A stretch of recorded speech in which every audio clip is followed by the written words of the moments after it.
We are back once again, guys, right here on the channel to do Monday Night Raw. Now, I know it's been a while, but we're back with another Raw review. You know, this Raw was actually very impactful. A lot of story progress happened on Raw. We had the shocking return of Batista. We're celebrating Ric Flair's birthday, and Roman Reigns announced that his leukemia was in remission. Now, I felt like Raw was actually not that bad. I felt it actually wasn't all that bad. Some of the things they did was actually somewhat okay. So we started off with Roman Reigns. For the first time ever, Roman Reigns is over. He's finally over with the fans because of this leukemia thing. Roman Reigns actually says that it's in remission. Now, I don't know what remission means when it comes to an illness, but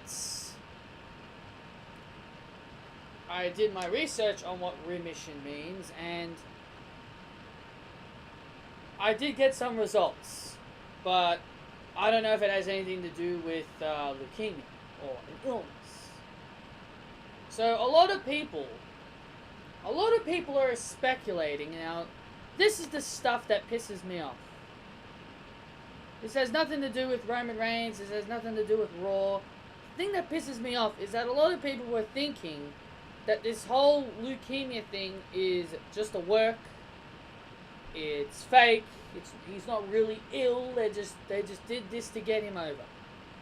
I mean, are you kidding me right now? I mean, seriously, people. I understand you don't like Roman Reigns, but do you have to come up with every type of excuse in the book just to try and make it sound like you hate Roman Reigns? He just said it was in remission. Remission means it's obviously not affecting him that badly, and he's okay to wrestle. Seriously. My grandmother went through cancer. She had heart cancer. Or was it skin cancer? I can't remember which one it was. But she had cancer. She dealt with it 3 times. She survived it twice, but the 3rd time it took her life. You can't. Your conspiracies and your theories don't back up your words. There's no proof that this leukemia is fake. There's no proof that this is all a work. There's no proof. You've got no proof. So shut up with your goddamn theories and shut up with your goddamn excuses. I'm not a Roman Reigns fan, and here I am sticking up for him. Enough with your bullshit. Seriously. It was great to see Roman Reigns. It was a very good segment. First match was Ricochet and Aleister Black versus the Raw Tag Team Champions, the Top Guys, the Revival.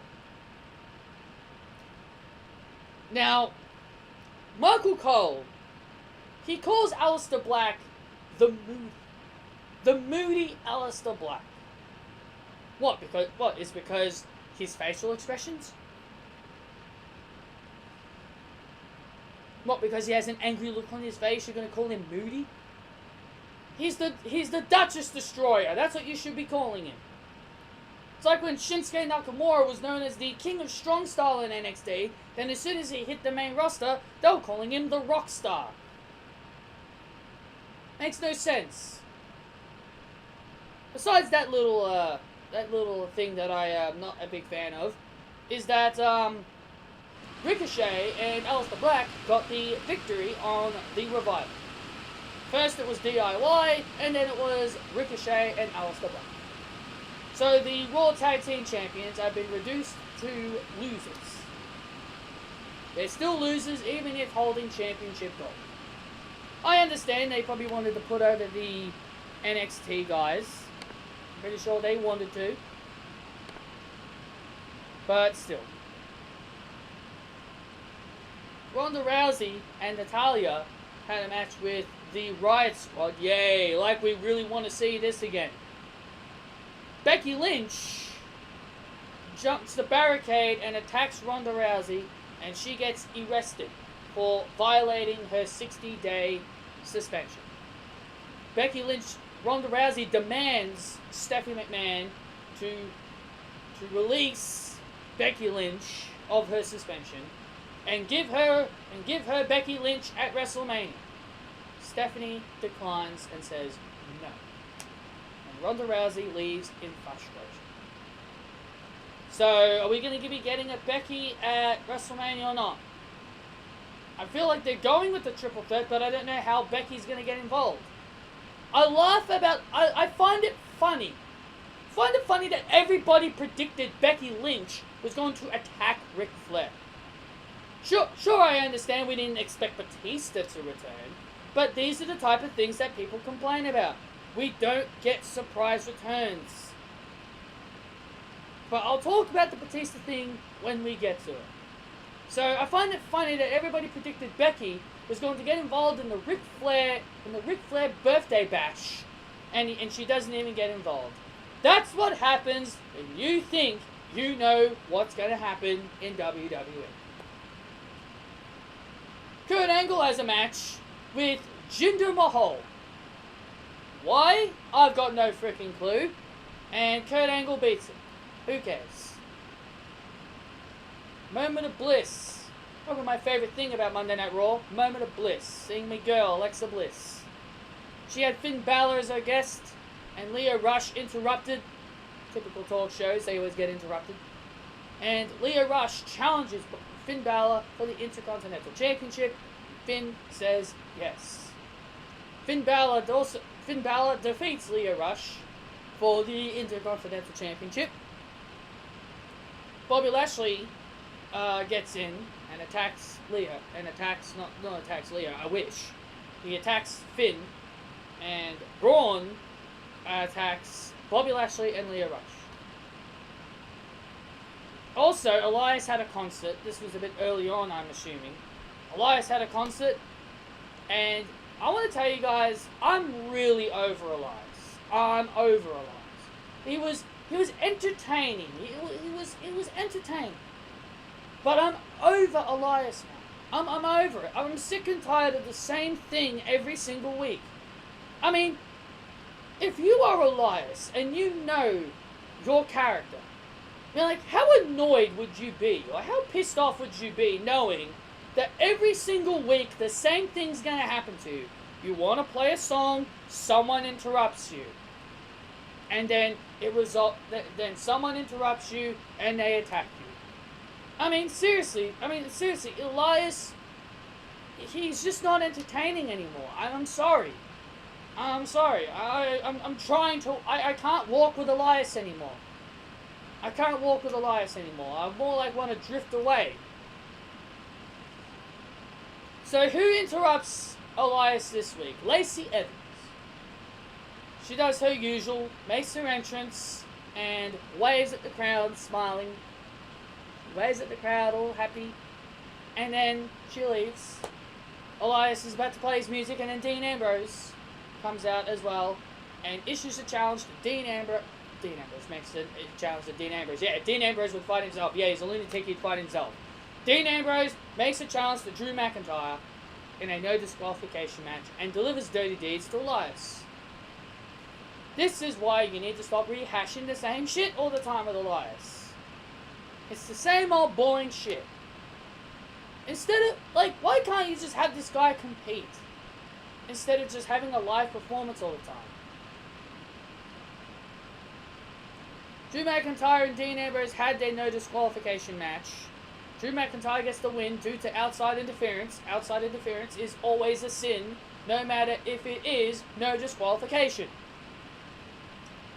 Hey, remember when Drew McIntyre lost due to outside interference? Is Drew McIntyre allowed to win his matches due to outside interference? I believe NXT is allowed to get away with this as much as they want. Shayna Baszler is allowed to have Jessamine Duke and Rhea Shafir come out during her matches and help her beat Kairi Sane and Bianca Belair. But everybody thinks that's okay, but on the main roster, yeah, we can't have outside interferences. Give me a break. If you don't like outside interferences, you shouldn't like it in NXT either. Drew McIntyre wins. In no disqualification. Roman Reigns and Seth Rollins save Dean Ambrose from the post-match attack. So, we had a little Shield reunion there. Bayley versus Nia Jax. Do you care? I don't really care. So much of these things being called women's tag team champions, they're now they're facing each other one-on-one. You know, I want to mention something really quick. WWE made a poll, like, a week ago. It was like a week ago, I think. Or was it like, I think it was a week ago. They put up a poll saying who are the biggest threats to the women's tag team titles. And I remember taking a screenshot of this post, of this poll, and posted it on my Twitter. The poll had featured these following women: Nia Jax and Tamina, Mandy and Deville, Naomi and Carmella, Kyrie and Io Shirai, the Iconics, the Right Squad, and Marina Shafir and Jessamine Duke. So what does WWE's poll have as the number one poll? It has Nia Jax and Tamina at 35%, and the obvious people, Marina Shafir and Jessamine Duke, who are the true threats to the women's tag team titles, they only have 6% of the votes. I mean, what kind of bullshit is this? Nia and Tamina are supposed to be some kind of threat to the women's tag team titles. Are you kidding me? Come on, WWE. Make your polls more realistic, please. Yeah, some threat Nia Jax and Tamina are to the women's tag team titles if Bayley is pinning Nia Jax clean with an elbow drop off the top rope. Yeah, so much of them being threats. They're not a threat if Bayley can beat Nia in a one-on-one match. No title shot for Nia and Tamina. They are not threats. If they can't beat the tag team champions, if they can't beat the tag team champions, then they deserve nothing. Face the facts. Nia and Tamina are no threats to anyone. What a joke. Finally, guys, the last thing we're going to be talking about is the Ric Flair birthday. It's very well, nicely done. Triple H and Stephanie McMahon they're turning babyface. They're starting to show babyface tendencies. And they brought out a couple legends like Shawn Michaels, Ricky the Dragon Steamboat, Sting. It was good to see some of these legends who are Ric Flair's friends and his past rivals. And Stephanie McMahon created a world championship for Ric Flair, which I thought was really nice. It was the original World Heavyweight Championship with Ric Flair's name on it, and he had his own custom side plates. Wow, I wish WWE actually did this with their championships. Actually have a good-looking belt and actually make good-looking side plates instead of just picking one of their logos and just coloring it red. So, and they also had all the wrestlers on stage too, as well, to celebrate. And Triple H announces Ric Flair to come to the ring. Ric Flair's music hits, and he doesn't come out. Then they show Batista backstage, and he assaults Ric Flair. He assaults Ric Flair in his locker room, drags him out, and he shouts out, "Hunter, do you have my attention now? Do I have your attention now?" And then he screams out, "Huh?" And Triple H runs backstage to check on Ric Flair. So it seems like the WrestleMania match between Batista and Triple H is finally underway. I felt like this was a good way to bring Batista back unannounced. They didn't even announce that Batista was going to be at Raw. Nobody knew Batista was going to be at Raw. No one knew. Nobody knew.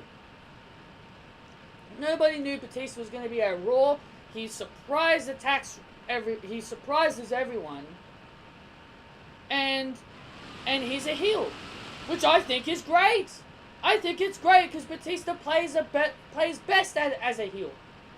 Seeing Triple H now as a babyface, and I guess Stephanie as well, because she's transitioning into that role, I think it'd be great.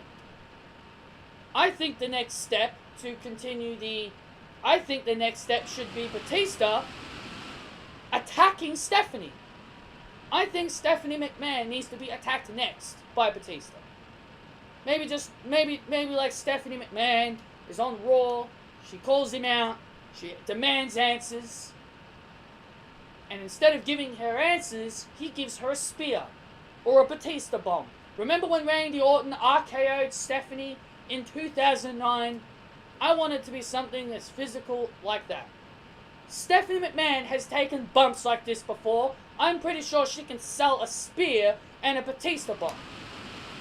She's taken a bump through a goddamn table at WrestleMania 30. Which one was it? When Seth Rollins versed 33. She took a bump through a table at WrestleMania 33. She took a spear bump from Roman Reigns. She can take bumps. So I say the next thing you do is you have Batista attack Stephanie. Would you have him attack Randy Orton? I don't know, because Randy Orton's a heel. That's why I said do Stephanie McMahon. Have him attack, not assault, like punch her. Just like give her like a spear or something. No remorse. Have Batista show no remorse as a heel. Have it make it look like he did it on purpose. Make it look like he speared her intentionally just to get Triple H's attention. I think that's the next step they need to take. And then the next step, they have Batista explain why is he assaulting Triple H and all of his friends and family. Seriously, I think this could be a great story on the road to WrestleMania. That's why I thought Raw was actually enjoyable. It definitely, it's weird when Monday Night Raw finally at least try. It's funny they try, but they should continue doing stuff like this throughout the entire year. Actually try, build up some storylines, give us some good matches. It's about time they do something that's meaningful to us. I think it's great to see Batista back again. I think it's great that he's a heel.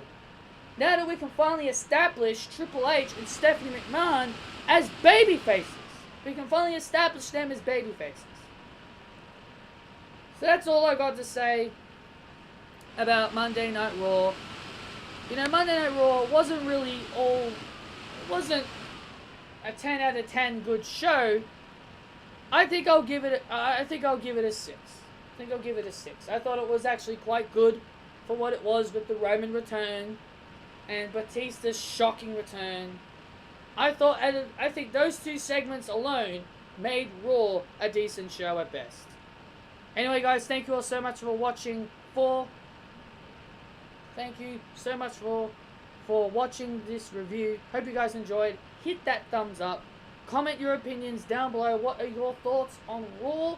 And what were your thoughts on Batista making his return and Roman Reigns' return as well, and much others. Subscribe if you have not done so, and I'll see you all tomorrow for my SmackDown review. See you then.